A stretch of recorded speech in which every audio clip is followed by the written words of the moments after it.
সেদিনের সেই রাতটা ছিল আমার জীবনের একটি ভয়ঙ্কর রাত। ওই রাতে ছিল বৃষ্টি, ওই রাতে ছিল ঝড় তুফান, আর একদিকে শ্বশুর আব্বা আর আমি।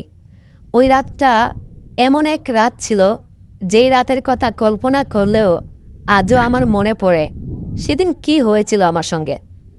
তো বন্ধুরা, শ্বশুর আব্বা আমার সঙ্গে সারাটা রাত আসলে বাইরে ছিল জ্বর, আর এদিকে আমার মনের ভিতরে সে তুলে দিয়েছিল এক নতুন জ্বর। আমার স্বামী দীর্ঘদিন যাবৎ সে একজন প্রবাসী। প্রবাসী হওয়ার কারণে সে আমাকে আসলে শারীরিকভাবে কখনোই আমাকে সন্তুষ্ট করতে পারেনি, কখনোই সে আমাকে আসলে তৃপ্তি দিতে পারেনি। আমি তার স্ত্রী হলেও সে কখনো আসলে স্ত্রীর দায়িত্ব পালন করতে পারে নাই। সে আমাকে প্রবাস থেকে আমার যখন যেটা লাগতো খরচ পাতি আমাকে টাকা পয়সা দিয়ে ভরিয়ে রাখত। কিন্তু বন্ধুরা, আমি একজন বাংলার বউ হিসেবে বাংলার একজন স্বামীর কাছ থেকে আমার যেই জিনিসটা পাওয়ার কথা সেই জিনিসটা আমি পাচ্ছি না। দিন শেষে আমি একজন মানুষ, আমার শরীরে রক্ত আছে, পানি আছে, আমার মাংস আছে, হ্যাঁ, আমার একটা চাহিদা আছে। কিন্তু আমার স্বামী আমাকে বিয়ে করে আমাকে এক বাচ্চার মা করে সে যে বিদেশে গেল, সে আর আসার নাম নিল না। আসলে প্রবাসীরা চাইলেই হুট করে আসতে পারে না, কিন্তু আমরা যদি আবার অন্য কোনো ছেলের সঙ্গে বাহিরে কোনো পরপুরুষের সঙ্গে পরকীয়া করি, এতেও আমাদের সমস্যা। কিন্তু বন্ধুরা, একটাবার কি আপনারা চিন্তা করে দেখেছেন এই প্রবাসীর বউগুলা কি করবে? তাদের যে একটা জীবনের একটা চাহিদা আছে শরীরের, তারা সেটা কিভাবে মেটাবে? তাছাড়া আমি একটা জোয়ান মুর্দা মেয়ে, আমার 16 বছরে বিয়ে হয়েছে, 18 বছরে আমার একটা মেয়ে হয়েছে, আমার মেয়ের বয়স প্রায় 3 বছর। এদিকে আমার স্বামী রাসেল মিয়া অনেক দিন যাবৎ সে একজন ওমান প্রবাসী। সে ড্রাইভিংয়ের কাজ করে, ওইখানে মালিকের গাড়ির ড্রাইভিং করে। তো আমার স্বামীর মোটামুটি একটা ডুপ্লেক্স বাড়ি আছে গ্রামের মধ্যে, বাউন্ডারি দেওয়া ওয়াল, পুকুর ঘাট, মানে টাকা পয়সার দিক থেকে আমাদের কোনো সমস্যা নেই। কিন্তু বন্ধুরা, আমাদের যেটা সমস্যা সেটা হচ্ছে একটা পুরুষ মানুষের। বাজার হাট করতে গেলে আমার শ্বশুর আব্বা তিনি সব বাজার হাট করেন, জমি জমা যেগুলো আছে আমাদের ব্যবসা বাণিজ্য সব কিছু তিনি নিজেই দেখাশোনা করেন। এদিকে বাড়িতে আমার শাশুড়িও নেই, শুধু আমার একজন ননদ আছে। ননদের বয়সও খুব কম, মাত্র 10 বছর।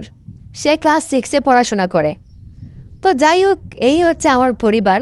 কিন্তু একটা পুরুষ মানুষ নেই, আমার কোনো দেবর ছিল না যে আমি তার সঙ্গে একটু লাইন টাইন মারবো বা নিজের যে একটা চাহিদা পূরণ করব, এই রকম অবস্থাও ছিল না। তো আমি বাসার বাইরেও খুব একটা বেশি যেতে পারতাম না। কিন্তু বন্ধুরা, এইভাবে কতদিন? দিন শেষে তো আমি একটা মানুষ।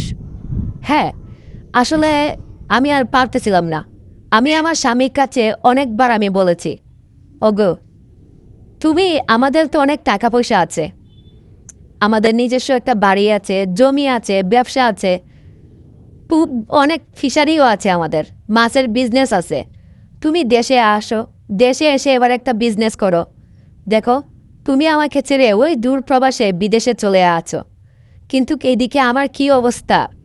তুমি কি একটাবার খুঁজ নিয়েছো? একটাবার খবর নিয়েছো? দেখো, আমিও তো একটা মানুষ, আমারও তো সহ্য হতে হবে।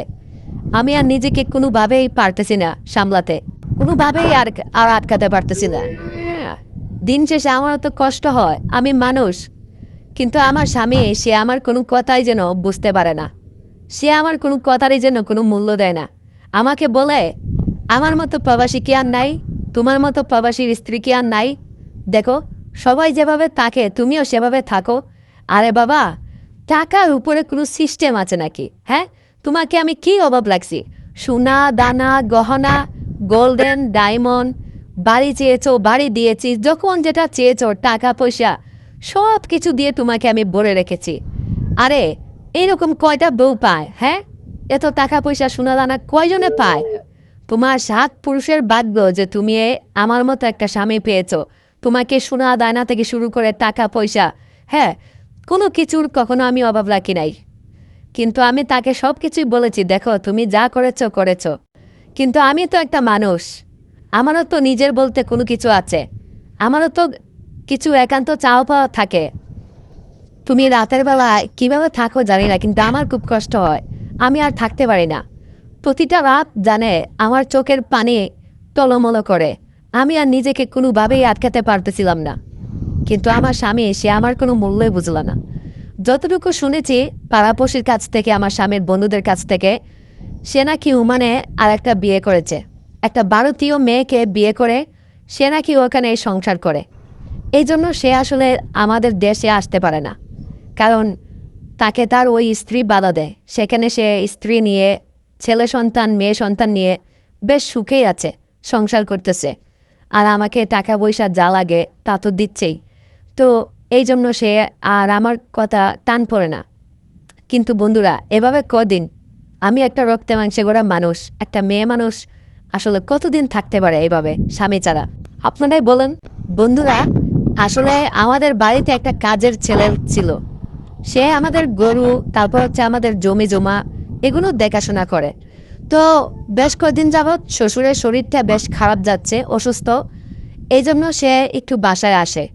তো এই ছেলেটার দেখলাম শরীর, হাইট, ওয়েট, বডি সব কিছুই একদম পারফেক্ট। একেবারে 20 বছরের একটা টকবগে যুবক। আর এইরকম একটা টকবগে একটা যুবকই আমি এতদিন খুঁজতেছিলাম মনে মনে। কিন্তু আমি তো বাসার বাহিরে খুব একটা বেশি বের হই না, বা তেমন কোনো দরকারও পড়ে না। কিন্তু এখন থেকে ভাবতেছি আমি আমার জমি জমা, তারপর ফিশারির যে বিজনেসগুলো, এগুলো একটু দেখাশোনা করব শ্বশুরের পাশাপাশি। শ্বশুর অসুস্থ হওয়ার কারণে আমি এই ব্যবসাটা টুকটাকভাবে দেখাশোনা করতেছিলাম। তো যাই হোক, ওই ছেলের সঙ্গে আমার একটা ভালো একটা ফ্রেন্ডশিপ হয়। ওর নাম ছিল জয়নাল। জয়নাল ছিল গ্রামের একেবারে কৃষকের একজন ছেলে। কৃষকের ছেলে হলেও বন্ধুরা, অত পরিশ্রম করে ওর বডি, বাপ রে বাপ, হ্যাঁ, শহরের জিম করা ছেলের চাইতেও ওর বডি অনেক বেশি স্ট্রং। ওকে দেখে আমার বেশ ভালো লাগলো। তবে সমস্যা হচ্ছে ও তেমন একটু সুন্দর না, ছেলেটা একটু কালো। বাট কালো হলেও কালোর ভিতরে কিন্তু আসল হিরে লুকিয়ে থাকে। ওকে আমি ওর সঙ্গে কথাবার্তা বললাম তোমার কি গার্লফ্রেন্ড আছে?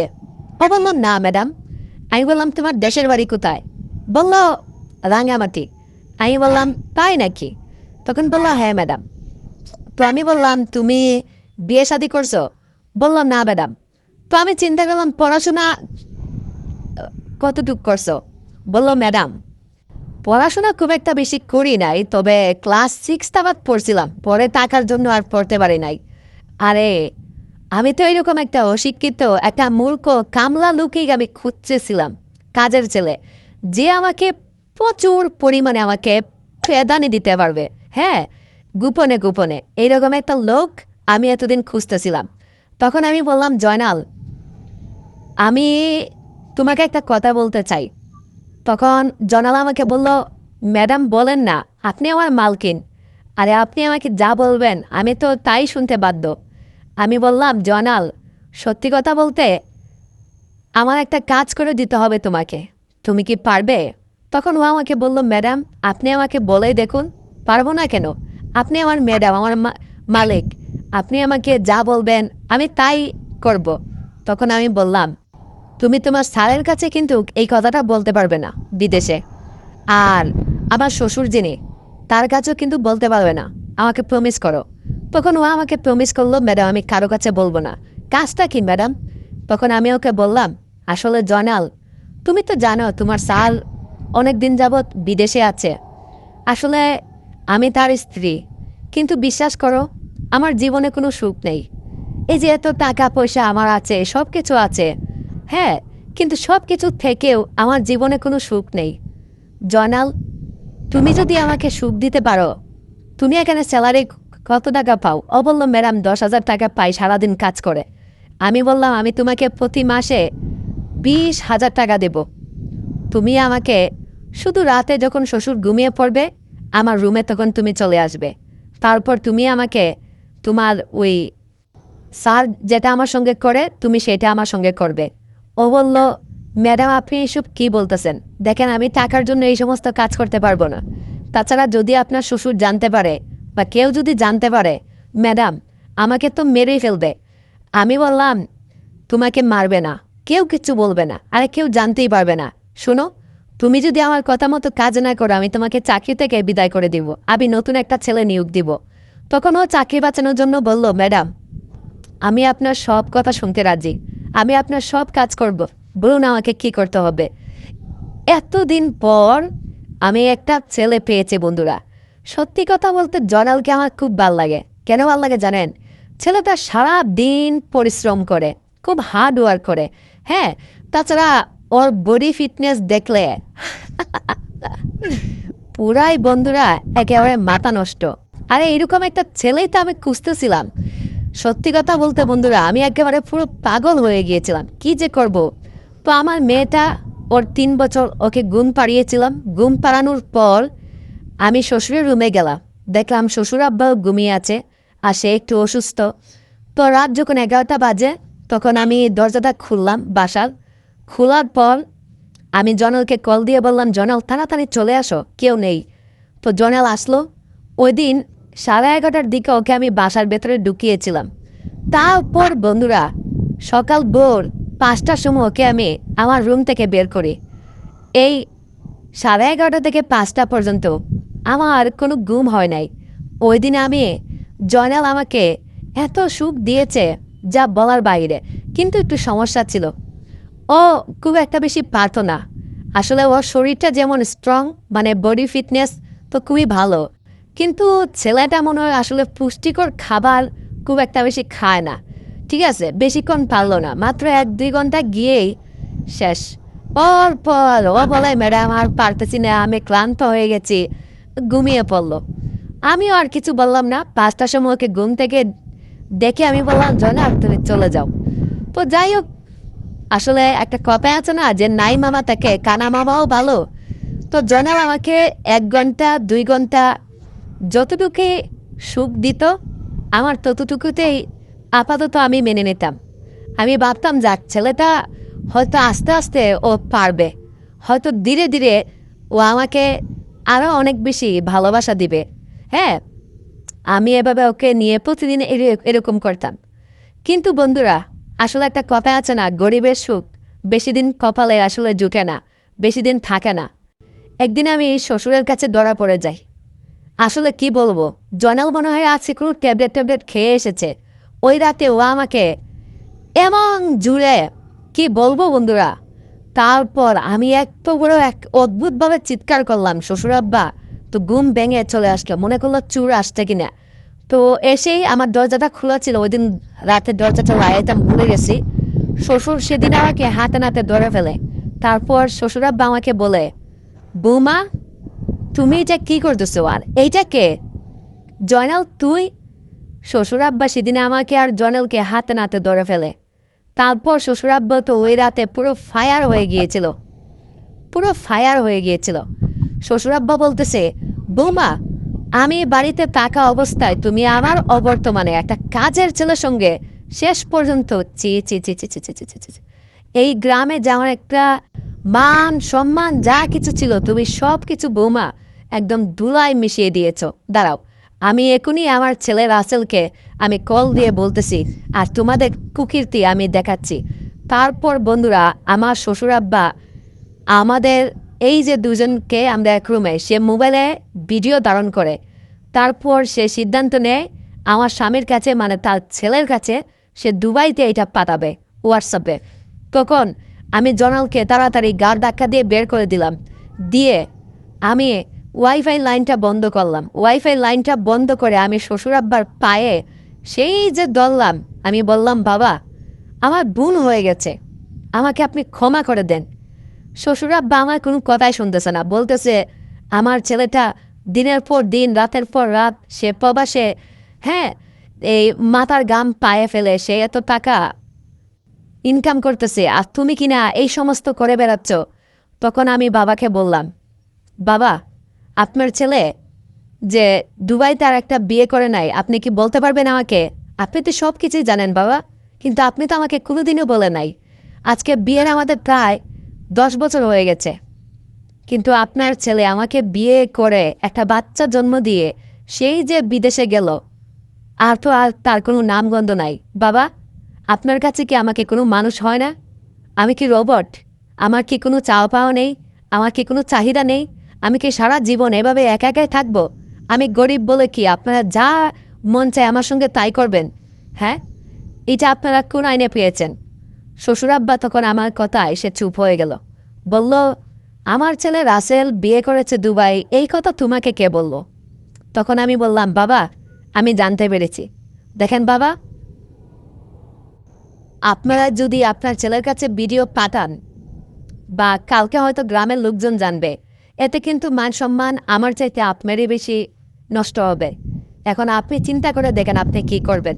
দেখেন আব্বা, আমি একটা মেয়ে মানুষ, দুদিন পর আপনারও তো একটা মেয়ে আছে, তনয়া, ওরা তো বিয়ে দিতে হবে। ও যখন স্বামীর ঘরে যাবে, স্বামীর যখন সুখ শান্তি দিতে না পারবে, তখন আপনি কি করবেন? শ্বশুরাব্বা তখন একটু চুপ হয়ে গেল।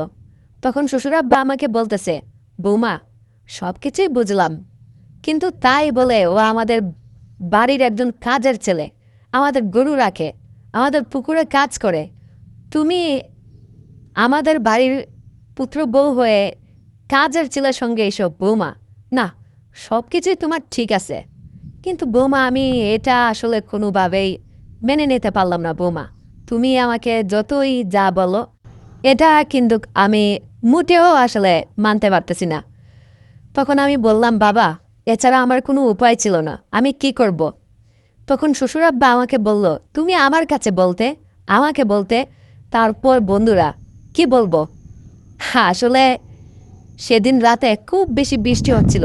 এখন তো বৃষ্টির সিজন, বর্ষার সময়।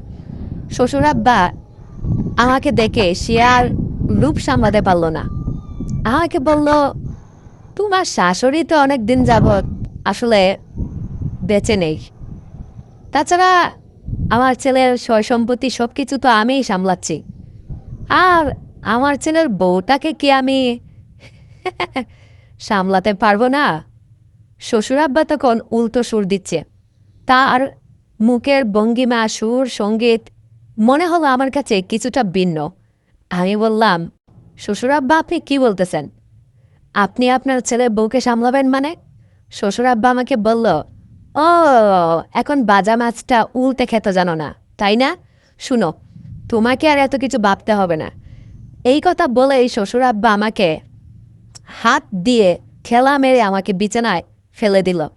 তারপর সে দরজাটা লাগিয়ে দিল, জানালা না সব কিছু লাগিয়ে দিল।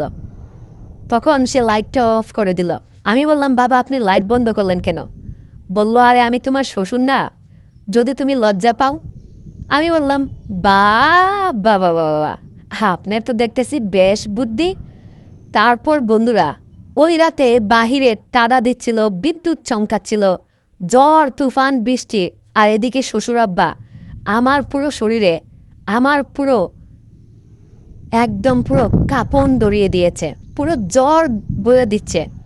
শ্বশুরাব্বা রাত 12টা থেকে শুরু করে একেবারে সকাল 6টা পর্যন্ত, কি বলবো, একেবারে পুরো পাগলা গুড়া।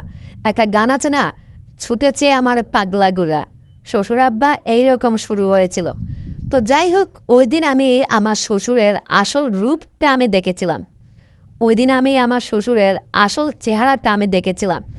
আসলে আমার শ্বশুর যে মানে এইরকম একজন দানব পুরুষ আমার পাশে রেখে, আর আমি কিনা এতদিন আসলে এই কষ্টে আমি ভুগতেছি।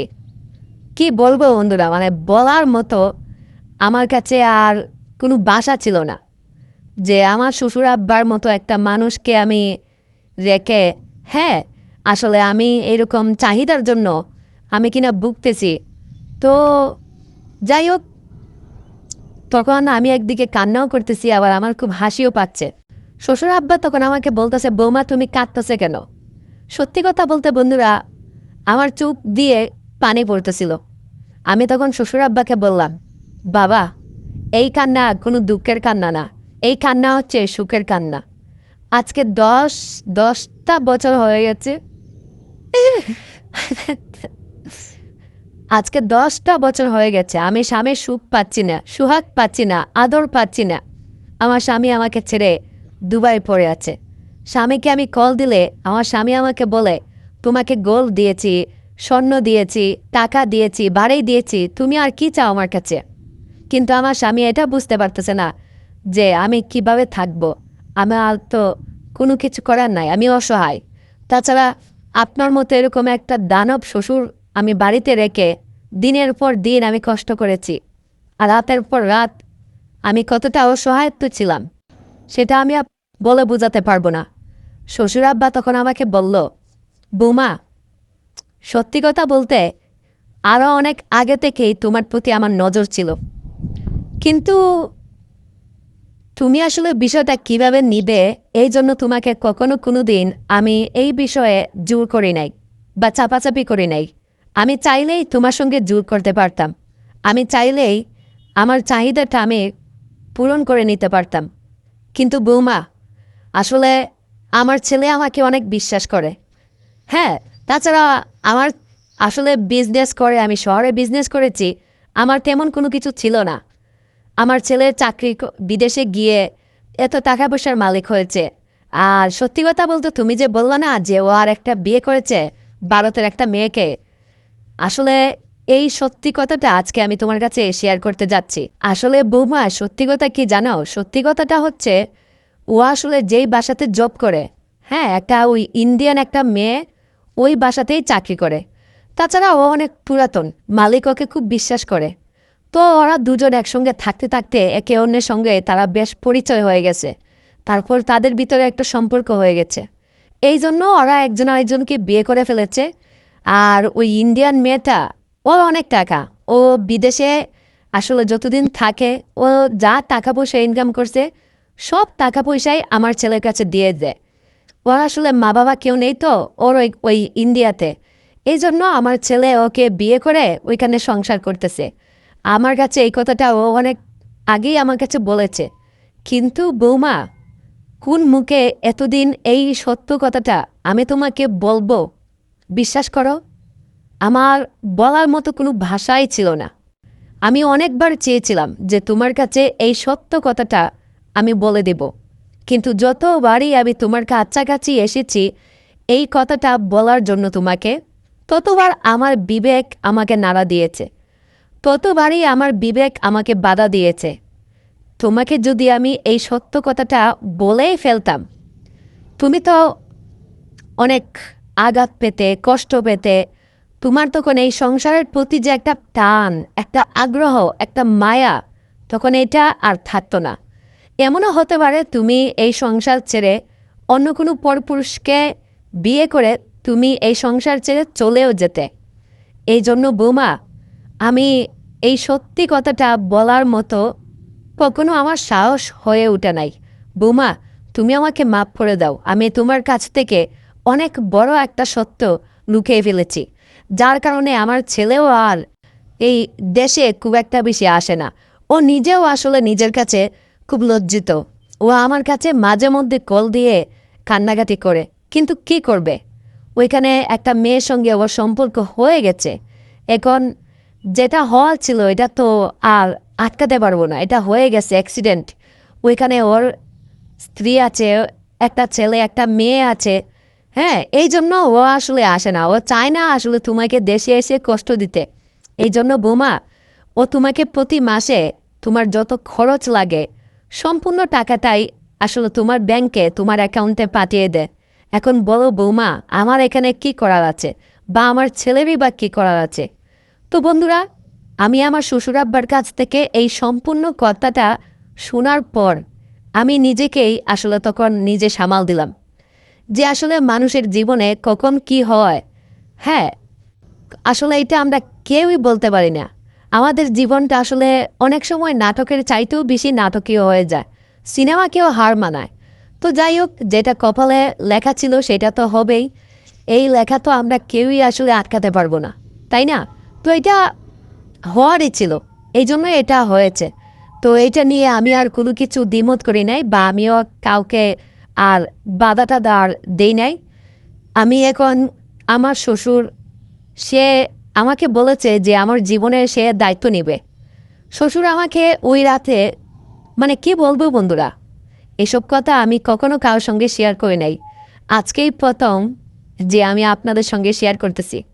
বাইরে খুব বৃষ্টি হচ্ছিল, আর বৃষ্টি হলে তো প্রতিটা স্বামী স্ত্রীর মন খুব বেশি করে চায়। তো আমার তো সেদিন স্বামী ছিল না। সেদিন শ্বশুরাব্বা আমার ঘরে একটা ধূমকেতুর মতো ঝড় তুফান শুরু করে দিয়েছিল। শ্বশুরের এই আগ্রাসন দেখে, শ্বশুরের এই এই উত্তেজনা দেখে আমি নিজেই আসলে শিহরিত হয়ে উঠেছিলাম। আমি নিজেই আসলে পাগল হয়ে গিয়েছিলাম। তখন সারাটা রাত আসলে যে কাজের ছেলে ছিল ও আমাকে খুব একটা বেশি টাইম দিতে পারতো না, 2 ঘন্টা 1.5 ঘন্টা 1 ঘন্টা এরকম। কিন্তু শ্বশুর আমাকে এক চুল পরিমাণ, এক বিন্দু আমাকে ছাড় দেয় নাই। সে আমার ভীষণ, আমি একবার বলেছিলাম, শ্বশুর আব্বা আমার পেটটা একটু ফাফা ফাফা লাগতেছে, হ্যাঁ আমি মনে হয় প্রস্রাব করব, আমি একটু ওয়াশরুম থেকে আসি। শ্বশুর আব্বা আমাকে কী বলেছিল জানেন? বৌমা, এখন কোনো প্রস্রাব করা যাবে না, প্রয়োজন পড়লে তুমি বিছানায় মুতে দাও, তারপরও তোমাকে এখন ওয়াশরুমে যেতে দেব না, এখন আমি এক কঠিন মুহূর্তে আছি। তো চিন্তা করে দেখেন, একটা পুরুষ মানুষ, একটা বয়স্ক মানুষ, হ্যাঁ, এই কথা বলে যে এখন আমি একটা কঠিন একটা মুহূর্তে আছি, এখন পারবো না, তুমি বিছানায় মুতে দাও। তো আমি চিন্তা করে দেখলাম, এই বয়স্ক পুরুষ মানুষ আমার শ্বশুর আব্বা, তিনি যদি আরও আগে আমার এই লাইফে তিনি জড়াতেন, আরও আগে যদি তিনি আমার লাইফে আসতেন, তাহলে আমার লাইফকে এতদিনে কতটা চেঞ্জ হতো। হ্যাঁ, আমি এতদিন এই শরীর নিয়ে কেন অত কষ্ট করতাম? তো আসলে অনেক সময় আমরা আসলে অনেক কিছু মুখ ফুটে বলি না, আমাদের মন চায়, শরীর চায়, কিন্তু দেখা যায় আমরা সম্মানের খাতিরে, হ্যাঁ, সম্মান বাঁচাতে অনেক সময় অনেক কিছু আমরা মুখ দিয়ে বলতে পারি না। আর এই না বলার কারণে কিন্তু আমাদের জীবন থেকে অনেক হাসি খুশি মুহূর্ত, অনেক এনজয়, অনেক ভালো ভালো মুহূর্ত কিন্তু হারিয়ে যাচ্ছে শুধুমাত্র এই না বলা কারণে। তো আমি চিন্তা করলাম যে এখন থেকে আর কোনো কিছু না বলে থাকবো না, আসলে মুখের উপর সব কিছু বলে দেব, এটাই আমার জীবনের সব কিছু সেরা একটা সিদ্ধান্ত হবে। তারপর আমি শ্বশুর আব্বাকে বললাম যে বাবা, আপনার ছেলে না হয় বুঝলাম আর একটা বিয়ে করেছে, সে হয়তো মাঝে মধ্যে আসবে, হ্যাঁ, এসে আবার দেখে আবার ওই দেশে চলে যাবে, তো এখন আমার কি হবে? আপনি তো আমাকে এইভাবে কি সারা জীবন পারবেন? এখন আমার তো একটা বিয়ে শাদী করার দরকার, এখন আমার একটা মেয়ে আছে, আমাকে বিয়ে করবে? তখন শ্বশুর আব্বা বলল, বৌমা, আমি এই যে তোমাকে ভালোবাসা দিচ্ছি, এই যে আমি আমার জীবনে তোমাকে আপন করে নিতে যাচ্ছি, বৌমা, আমাকে দিয়ে কি তোমার হবে না? বা আমি যদি তোমার জীবনের দায়িত্ব নেই, আমি যদি তোমার সব কিছুর দায়িত্ব নেই, ভাত কাপড়, তোমার শরীরের দায়িত্ব নেই, বৌমা, তোমার কি কোনো আপত্তি আছে আমাকে তোমার এই জীবনটা দিতে? আমি তখন একটু হেসে দিলাম, দিয়ে আমি বললাম, আব্বা, আপনি সত্যি আমার সঙ্গে সিরিয়াসভাবে কথা বলতেছেন নাকি মশকরাভাবে মজা নিচ্ছেন আপনি? শ্বশুর আব্বা তখন বলল, বৌমা, সত্যি কথা বলতে তোমার শাশুড়িকে অনেক আগেই হারিয়েছি। জীবনের চাহিদা যে কী জিনিস, সুখ কী জিনিস, আমার চাইতে ভালো সেটা আর কেউ জানে না। শুনো বৌমা, আমি তোমার সঙ্গে কোনো মজা নিচ্ছি না, বা আমি তোমার সঙ্গে কোনো ফান করতেছি না, আমি সত্যিই বলতেছি বৌমা, তোমার এই জীবনটা, এই দেহটা, শরীরটা কি তুমি আমাকে দান করবে? আমি বাকিটা জীবন যতদিন বাঁচব তোমাকে নিয়েই আমি বাঁচতে চাই। আজকে থেকে আমার ছেলে যেটা আসলে অপূর্ণতা লেগে গেছে, ও বিদেশে বিয়ে করে ফেলেছে, ওর আর একটা সংসার আছে, যেহেতু ও তোমাকে দেখাশোনা করতে পারবে না, বৌমা, আমি যদি তোমার এই শেষ জীবনের দায়িত্বটা নিতে চাই, তুমি কি আমাকে দিবে? আমি তখন হাসি মুখে শ্বশুর আব্বাকে বললাম, বাবা, আপনি যদি আমার সত্যি দায়িত্ব নেন, আমি আপনাকে না করব কেন? হ্যাঁ, তাছাড়া আমি তো অনেক আগে থেকেই রাজি, কিন্তু আপনি আমার শ্বশুর বলে আপনাকে আসলে কখনো লজ্জায় এই কথাটা বলা হয়নি। তবে আজকে রাতে আপনি যে খেলা দেখিয়েছেন, হ্যাঁ হ্যাঁ, আপনি সত্যি যে খেলা দেখিয়েছেন, আমার তো মনে হয় আমার এই জীবনটা আপনাকে সারা জীবনের জন্য দেয়া উচিত। আরে আপনার ছেলে দেশে আসলেই কি আর না আসলেই কি, হ্যাঁ, আমার লাগবে না, আমার তো এখন আপনাকেই লাগবে।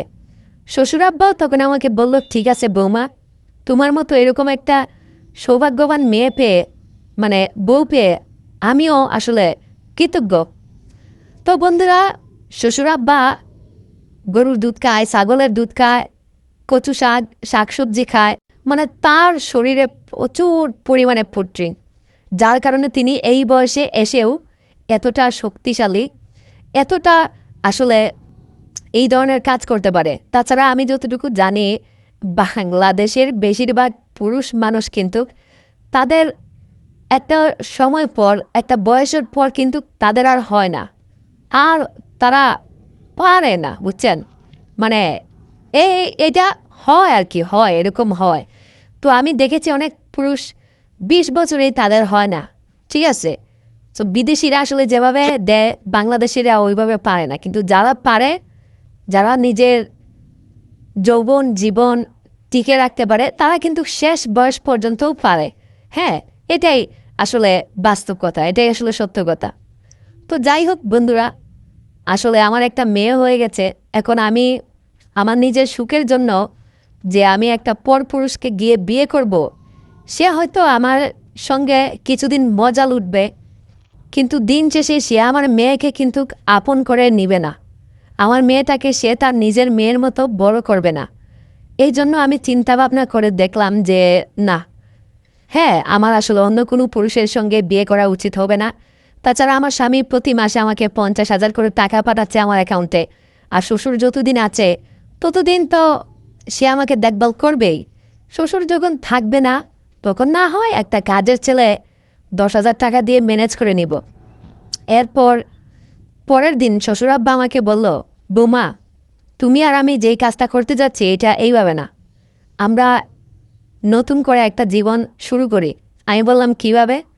শ্বশুর আব্বা সেদিন রাতের বেলায় আমাকে একটা লাল বেনারসি টকবকে একটা শাড়ি পরালো, বেশ কিছু চুড়ি দিল হাতে, চোখে দিল কাজল টিপ দিয়ে আমাকে সুন্দর করে সাজালো। আমাকে দেখতে একেবারে যেন বাংলা নববধূর মতো লাগতেছে। আমি বললাম, বাবা, আপনি এটা আবার কোন পাগলামি করতেছেন? তখন শ্বশুর আমাকে বলল, বৌমা, এর আগে তুমি বিয়ে করেছ, আমার ছেলের সঙ্গে বাসরও করেছ, আজকে তোমার জীবনে আরেকটা বাসর আসবে, তুমি কি এই দিনটার জন্য খুশি না? আমি বললাম, বাবা, মানুষের জীবনে তো একবারই বাসর আসে, সেই জায়গায় আমার 2বার বাসর হচ্ছে, এটা তো আমার জীবনের সবচেয়ে বড় একটা পাওয়া। সত্যি কথা বলতে মানে সবার ভাগ্যে কিন্তু এমনটা জুটে না। শ্বশুর আব্বা তখন আমাকে বললো, তাহলে আর কথা বলো না। সে আমাকে বলল, বৌমা, তুমি আমাকে বলো, তুমি কি এই বিয়েতে রাজি? সারা জীবন আমার পাশে থাকবে? থাকতে বলো কবুল। আমি নির্দ্বিধায় কোনো কিছু চিন্তা ভাবনা না করে আমি হাসি মুখে তাকে বরণ করে নিলাম, এবং আমি তাকে কবুল কবুল কবুল বলে আমার দ্বিতীয় স্বামী বলে আমি তাকে গ্রহণ করে নিলাম। সেই দিনের সেই রাত আমার জীবনে ছিল আরও একটা নতুন অধ্যায়, আরও একটা নতুন জীবনের সূচনা ছিল আমার। ওই রাতের পর থেকে শ্বশুর পূর্ণাঙ্গভাবেই আমার জীবনের অ্যাক্সেস পেয়ে গেল। আমার জীবনের, আমার লাইফের সব কিছু সে আবার নতুন করে শুরু করে দিল। তো বন্ধুরা, আসলে সাধারণ স্বামী স্ত্রী ঠিক যেইভাবে জীবনযাপন করে, যেমন স্বামী স্ত্রীকে রান্নাবান্না করে খাওয়ায়, একসঙ্গে ঘুরতে যায়, তারপর হচ্ছে মেলামেশা করে, সব কিছু আমার এই বয়স্ক শ্বশুরের সঙ্গে কিন্তু আমার ঠিক এখন এমনটাই হচ্ছে। আর বিশ্বাস করবেন না আপনাদেরকে বললে, আমি আমার সংসার জীবনে এখন অনেক বেশি খুশি। আসলে আমার স্বামীর কথা এখন আমার ভুলেও মনে পড়ে না। ওই বেটা শালা সারা জীবন ওই ইন্ডিয়ান বউকে নিয়ে বিদেশেই থাকুক, দুবাইতেই থাকুক, ওর আর দেশে আসতে হবে না। তো আমার স্বামীর জায়গাটা যদি আমার শ্বশুর আমাকে দিতে পারে, সে যদি আমার সব কিছু আমার সঙ্গে ভাগ বন্টন করতে পারে, সে যদি আমার শরীরের ক্ষুধা, আমার পেটের ক্ষুধা, আমার ঘোরাফেরা করতে পারে, তো এইটাই আর কি চাই। তো একদিন আমি শ্বশুর আব্বাকে বললাম, মানে সে তো এখন আমার স্বামী, আমি তাকে এখন নাম ধরে ডাকি, তার নাম ছিল শফিকুল, আমি তার নাম ধরে ডাকি, শফিকুল, আমরা তো দীর্ঘ প্রায় 6টা মাস সংসার করতেছি এক ছাদের নিচে। শুনো, বাসার ভিতরে থাকতে থাকতে না বড় হয়ে গেছি, আমার মনে হয় কোথায় যাওয়া দরকার। তখন সে আমাকে বলল, কোথায় যাবে ঘুরতে বলো তুমি? তখন আমি বললাম, দেখো, ছোটোবেলা থেকেই আমার সমুদ্র দেখার খুব শখ ছিল, চলো না আমরা কক্সবাজার একটা ট্যুর দিয়ে আসি। সে আমাকে বলল, তাই? কক্সবাজার তো আমারও খুব পছন্দের জায়গা। তাহলে চলো আমরা কক্সবাজার একটা ট্যুর দিয়ে আসি। তো বন্ধুরা, ততদিনে আমার মেয়েটা একটু বড় হয়ে গেল, প্রায় 5 বছর বয়স হয়ে গেল ওর। ও একটু নিজে নিজেই দৌড়ায়, হাতে খেলাধুলা করে, বা একটু স্বাভাবিক, মানে ও বাচ্চা হিসেবে একটু বুঝে আর কি। তো আমরা রাতে ট্রেনে করে আমরা কুড়িগ্রাম থেকে চলে গেলাম ঢাকায়। তারপর ঢাকা থেকে চলে গেলাম আমরা চিটাগাং। চিটাগাং থেকে আমরা চলে গেলাম কক্সবাজারে। সেইখানে আমরা একটা VIP 5 স্টার একটা রিসোর্টে উঠলাম। তারপর জীবনটাকে এক নতুনভাবে আমরা উপলব্ধি করতে পারতেছি। আসলে জীবনের সুখ, জীবনে যেমন টাকা পয়সা অর্থ দরকার আছে, তেমন আপনার একজন বিশ্বস্ত লাইফ পার্টনারও দরকার আছে। এখন তার চেহারা সুন্দর হোক কিংবা সে দেখতে অনেক বেশি সুন্দর হোক কিংবা কালো হোক, এটা ম্যাটার করে না। তার বয়স কম বা খুব বয়স বেশি, এটা ম্যাটার করে না। জীবন সঙ্গী যদি আপনাকে তৃপ্তি দিতে পারে, আপনাকে যদি সে আপনার চাহিদাটা পূরণ করতে পারে, আপনাকে যদি সে সব মতে খুশি করতে পারে, তাহলে জীবনের আসল স্বপ্ন পূরণ হয়, আসল লক্ষ্য পূরণ হয়। তো আমার শ্বশুরের সঙ্গে আমি একসঙ্গে সমুদ্র দেখতেছি এবং রাতে হোটেলে আমরা আসলে স্পেশাল ভিআইপি খাবার খাচ্ছি এবং আমরা স্পেশাল সেরা মুহূর্ত কাটাচ্ছি। আমাদের যে রিসোর্টে উঠেছিলাম সেখানে আমাদের রুমের সঙ্গে একটা বেলকনি ছিল। বেলকনিতে আমাদের আলাদা একটা সুইমিং পুল ছিল। রে বন্ধুরা, তোমাদেরকে বলে বোঝাতে পারবো না। এই সুইমিং পুলে আমার এই বয়স্ক শ্বশুর, মানে যিনি আমার এখন বাতার, হ্যাঁ আমার শ্বশুর আর কি, তিনি আমার স্বামী এখন, তিনি আমাকে সুইমিং পুলে নিয়ে বন্ধুরা রাতের বেলা কি যে একটা এনজয়, কি যে একটা মজা করলাম বন্ধুরা। আর আমার শরীরে কোনো কাপড়ই ছিল না তেমন, ব্রা প্যান্টি এগুলো ছিল। শ্বশুরেরও জাঙ্গিয়া ছিল। হা মেয়েটাকে ঘুম পাড়িয়ে রুমের ভিতরে, তারপর আমরা সুইমিং পুলে দুজন একসঙ্গে হিন্দি ডিজে গান বাজিয়ে সুইমিং পুলে, কি রিল্যাক্স। সুইমিং পুল থেকে রাতের সমুদ্র দেখতেছি আর আমরা বিলাসবহুল রিসোর্টে এনজয় করতেছি। পাশাপাশি শ্বশুর বলল আমার জীবনের সেরা ফিলিংস, আমার জীবনের সেরা অভিজ্ঞতা। আর শ্বশুর আব্বা সুইমিং পুলে, বাপরে বাপ, ওই দিন আমাকে যা হাত করলো। আমি আসলে, আমার মনে হয় একটা 20 বছরের যুবক ছিল যদি হতো, সেও আমাকে আসলে এতটা কন্ট্রোল করতে পারতো না। আসলে আমি দেখতে একটু মোটাসুটা, মানে আমার স্বাস্থ্য একটু বেশি, যেটা আপনারা আমাকে দেখতেই পারতেছেন। তো আপনারা বুঝেন আমার মতো এইরকম একটা মেশিন আমার এরকম বয়স্ক শ্বশুর তিনি কন্ট্রোল করেছে। তো আসলে মানে আমার জীবনটা এখন হাসি খুশি, মানে খুব এনজয় করতেছি। কিন্তু দেখেন একটা সময় আমি এই স্বামীর জন্য আমি কতটা টেনশন করতাম, চিন্তা করতাম যে আমার স্বামী বিদেশে গেছে, সে আর আসে না। কত দিন কত রাত আমি চোখের পানি ফেলেছি। আমার মনের দুঃখগুলো, আমার মনের কষ্টগুলো আমি কারো কাছে বলতে পারি নাই। আসলে বন্ধুরা, আমরা ভাবি কি জানেন, যে আমাদের টাকা হলেই মনে হয় আমাদের জীবনে সবচেয়ে বড় সুখ হয়। না রে ভাই, বিশ্বাস করেন যারা শিল্পপতি, কোটি কোটি টাকার মালিক, তারাও গিয়ে দেখেন সুখে নাই। স্ত্রীর সঙ্গে 5টা মিনিট প্রাইভেটভাবে কাটাবে সেই সুযোগটা তাদের কাছে নাই। আসলে আমাদের জীবনে যেমন টাকা পয়সার দরকার আছে, তেমন সুখ শান্তিরও দরকার আছে। আর নারীর দরকার আছে, স্বামীর দরকার আছে, সব কিছু। তো বন্ধুরা, আমি তোমাদেরকে একটাই বলবো, জীবনে অর্থবিত্ত কম থাকুক, টাকা পয়সা কম থাকুক, কিন্তু আপনারা ওই কাজটা ঠিকই করে নেবেন। কারণ এই কাজটা যদি না করেন বন্ধুরা, হ্যাঁ, স্ত্রীকে যদি ঠিকভাবে সুখ না দিতে পারেন, ওই স্ত্রী কখনোই আপনাকে সম্মান করবে না, ওই স্ত্রী কখনোই আপনাকে ঠিকঠাকভাবে আপনাকে দাম দিবে না। আসলে বন্ধুরা, আমি এই জিনিসটা থেকে আমি বুঝছি যে আসলে জীবনের মানে কি। জীবন হচ্ছে এটাই, ঠিকঠাকভাবে, আসলে গরিবের জীবন হচ্ছে সবচেয়ে বেস্ট। সে সারা দিন কাজ করবে, হ্যাঁ সারাদিন কাজ করবে, 700 টাকা 600 টাকা মজুরি পাবে। রাতের বেলা তার কোনো চিন্তা নাই, টেনশন নাই, সে বউ নিয়ে ঘুমাবে, রিল্যাক্স করবে, বউকে উড়াতুরা রাতের বেলায় দিবে, দিয়ে আসলে রিল্যাক্সভাবে শান্তিমতে সে ঘুমাবে। কিন্তু বড় লোকের অনেক চিন্তা, অনেক টেনশন, তাদের টাকার টেনশন, এই এই ব্যবসা বাণিজ্যের টেনশন, তাদের কিন্তু এই এই জিনিসটা কিন্তু নাই, তারা কিন্তু সুখ দিতে পারে না। সো বন্ধুরা, আজকের এই গল্পটা কেমন লাগলো তোমাদের কাছে অবশ্যই কমেন্ট করে জানাবে। আর দেখা হচ্ছে নতুন ভিডিওতে। আজকের ভিডিওটা অনেক বড় হয়ে গেছে, তো তোমরা যারা যারা প্রথম থেকে দেখেছো তাদের অনেক অনেক শুভেচ্ছা, অনেক ভালোবাসা বন্ধুরা আমার তরফ থেকে।